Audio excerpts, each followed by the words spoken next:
Now, as you might expect, I'm going to introduce myself via my Twitter biography, which is the one I put in my bio. So trying to sum yourself up in 160 characters, especially when you're someone who describes themselves as a polymath and is interested in multiple different things, can be quite hard. But life explorer, digi-explorer, I've got a background, my PhD was in Second World War propaganda, so I'm a communications historian, so I think working in digital media is just kind of fairly similar. So I teach history and media studies, and I try and encourage academics and people within the Christian sector to use social media more. So I'll show you a bit more of that. And I'm very influenced by the London Institute of Contemporary Christianity idea of 24/7 Christian life. So there's no sacred secular divide. We're Christians wherever we are, whatever job we have. Yeah. They can't hear me online. Do I need to? Okay. Okay. Is that better? Great. Okay, so what we're looking at is that we've really got very limited resources. You know, there's only a certain number of people, there's only a certain amount of money, and we've only got a certain amount of time. So how can we use that pretty effectively? And a lot of this is looking at, so a lot of people think, you know, if you go online, you're going to spend your whole life online. I work within a sector which we call digital literacy, which is the idea that you help people use the tools, but you help them use them well. So you know when to put it down, you know how to use it strategically rather than just getting stuck with it the whole time. So what can we do that's not going to wear ourselves out? Oh, let's jump straight past that. So this is what I'm very keen on. I hate it when we keep reinventing the wheel and when we don't talk to each other. Someone starts a project and goes, it's amazing, and it's like, have you not seen this person's already doing it? So this is why I love the idea we can all talk to each other and not be so precious about our own stuff. And online, there's this idea that's come through called Creative Commons, if you've ever heard of it. It's the idea that you can put your material online, you maintain authorship of it, but you give rights to other people to use it as long as they give you attribution. And so it kind of frees you up to let a lot more of your material out online a lot more.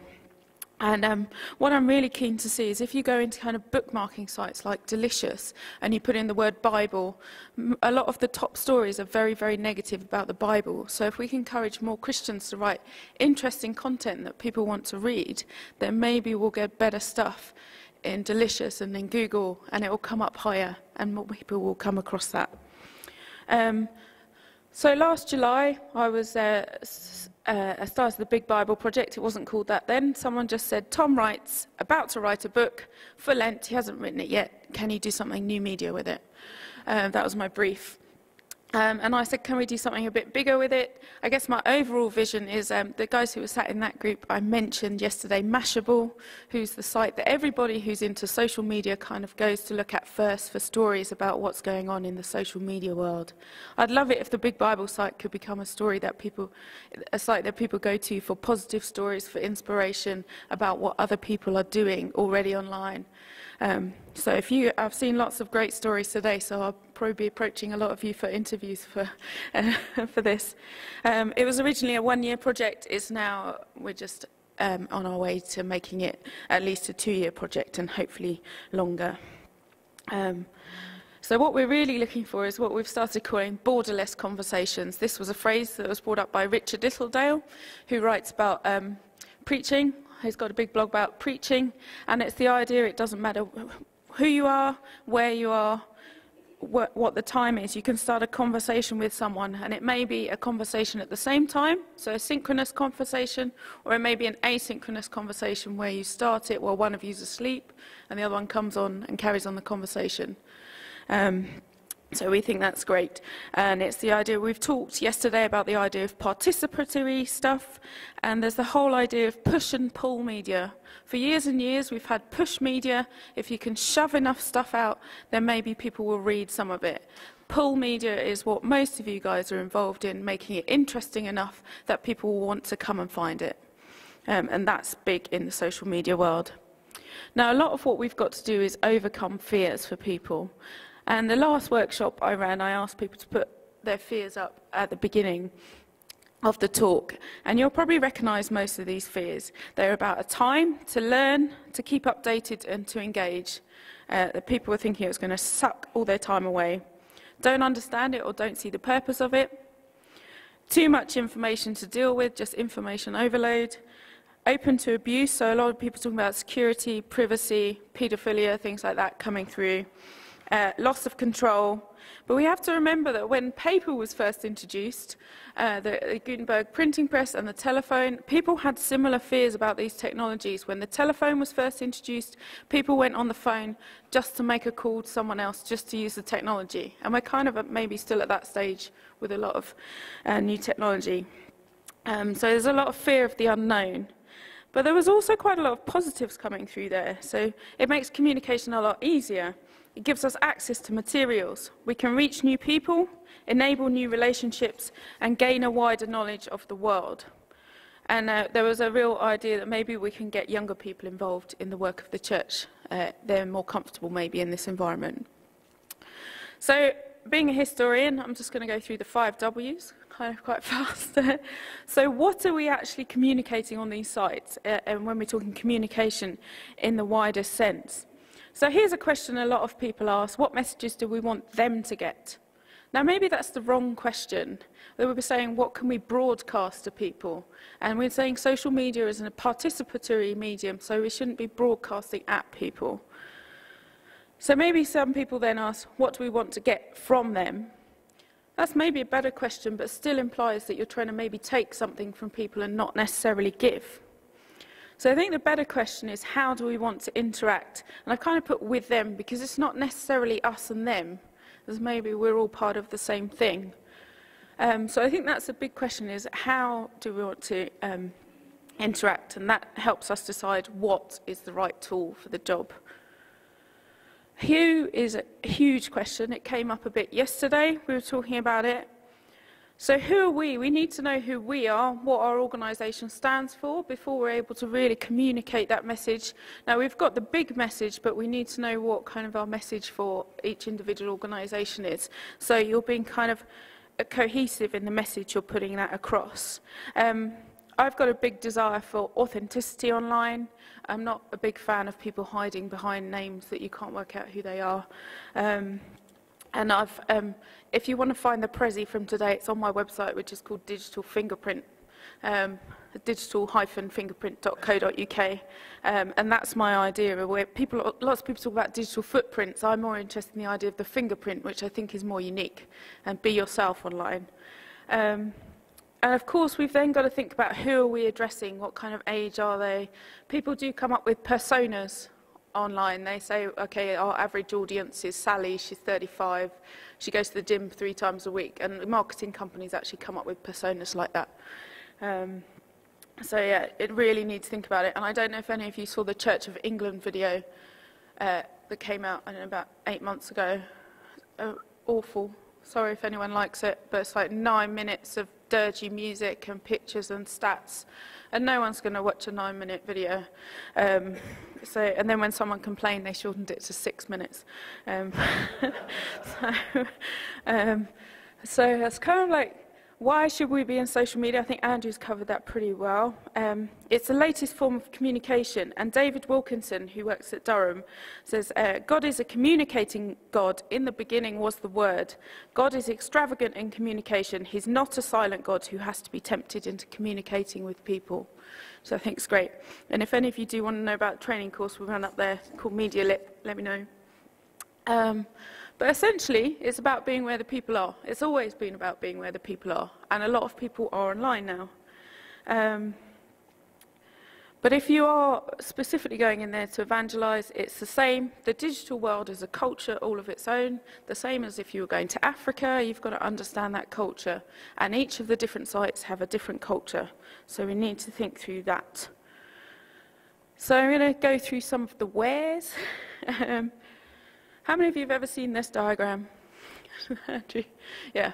This can be slightly terrifying for people, but I think also quite reassuring. This is a whole load of social media sites that exist, and this diagram gets updated on a regular basis.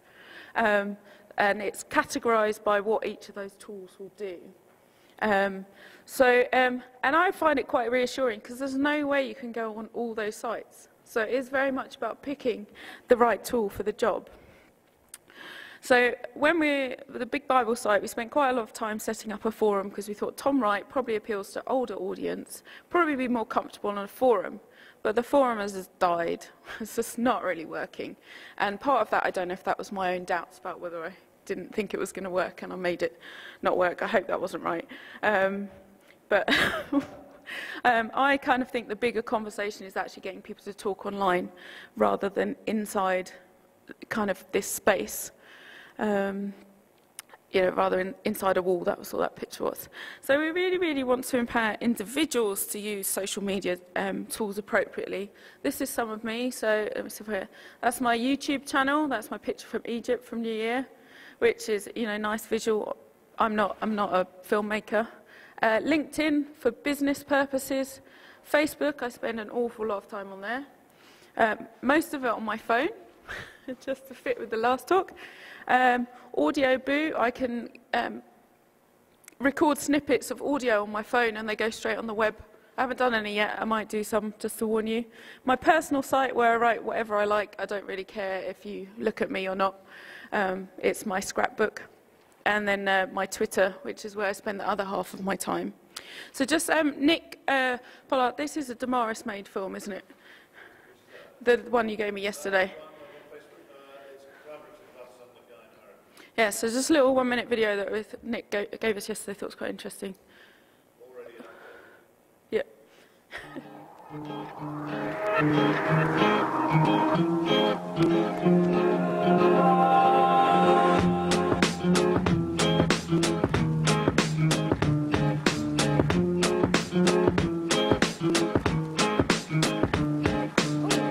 sorry, I hit the keyboard.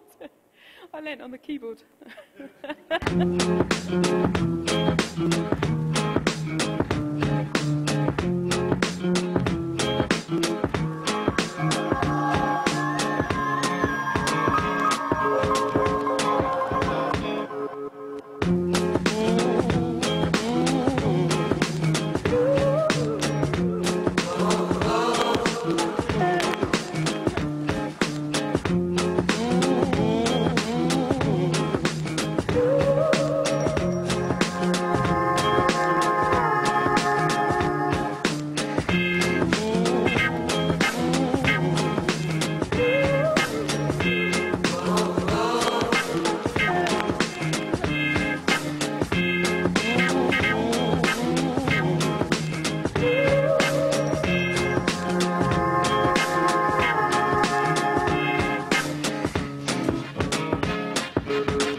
Thank you. I only saw that for the first time yesterday, but I thought that was a really nice illustration of just how much time people spend online.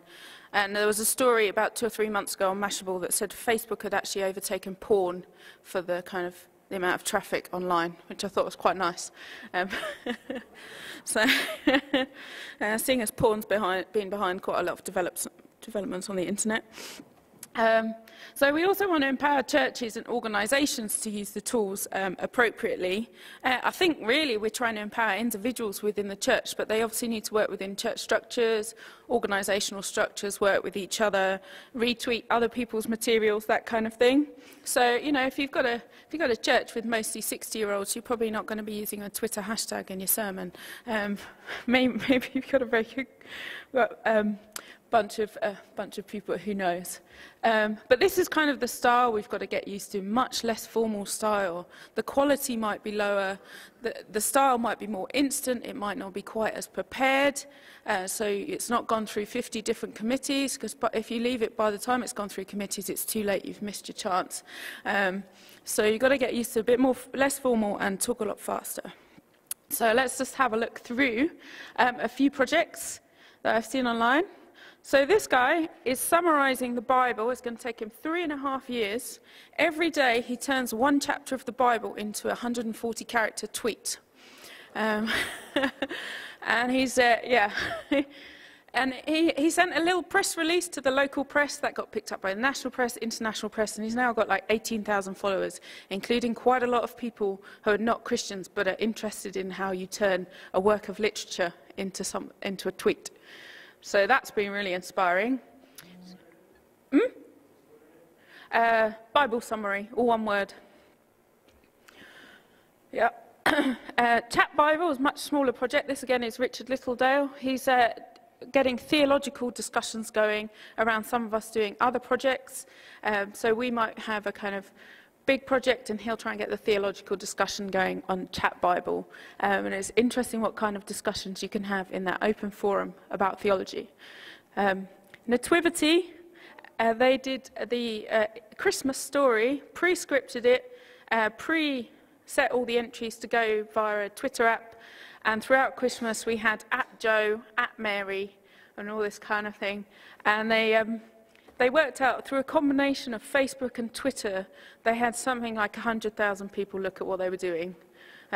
So they thought this was pretty impressive. And they're now doing Easter Live. So if any of you fancy writing a Twitter script for Easter week, you've still got time to join Easter Live.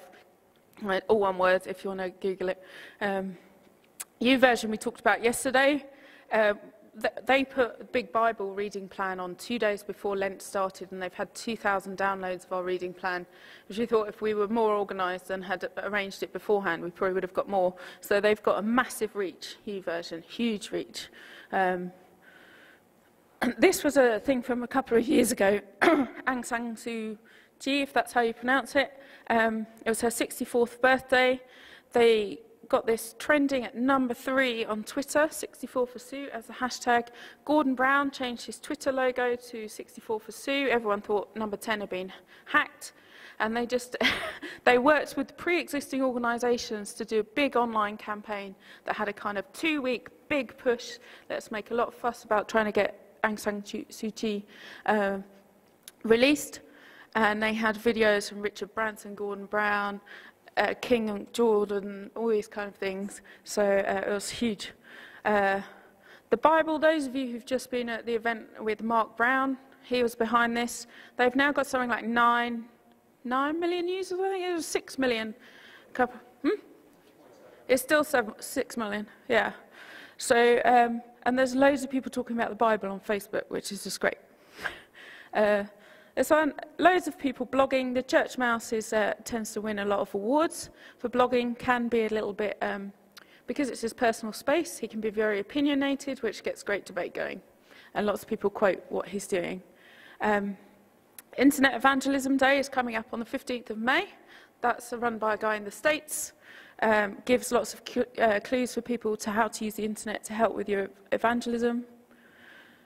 Something Beautiful podcast, they just interview people that they find interesting, turn it into an audio file. It's kind of, I've been interviewed, it was about 20 minutes, like we were sat down the pub, apart from we were sat on Skype to do the interview. And people can listen to those while they're wandering along on their mobile phones. This is one that came in last week. MA student made this. He started making videos of people's stories, so he's got someone with a nice regional accent chat through Job's story. It hasn't changed the essence of the story, but it just sounds more modern. And then this is another site I'm working with called 12 Baskets, where they're a bit fed up with people not sharing anything. So you can put PowerPoints up there, photos up there, and try and encourage people in churches to not use clip art, but use some decent images, and preferably not steal it off the internet. I mean, he's been told that some preachers apparently pray before they take things off the internet, and I don't think that's really how it works.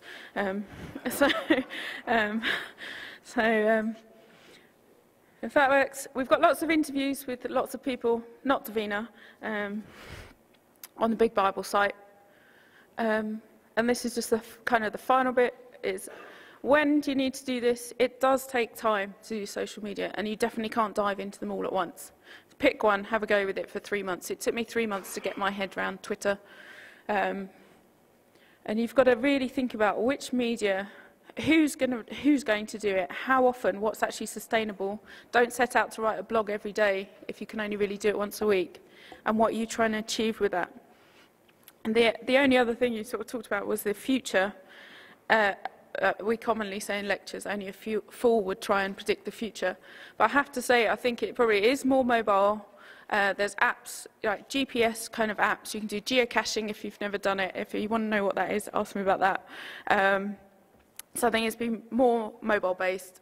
Things like augmented reality, which I haven't quite got my head around, is a word that's been bandied around for the last couple of years. So it might be augmented reality.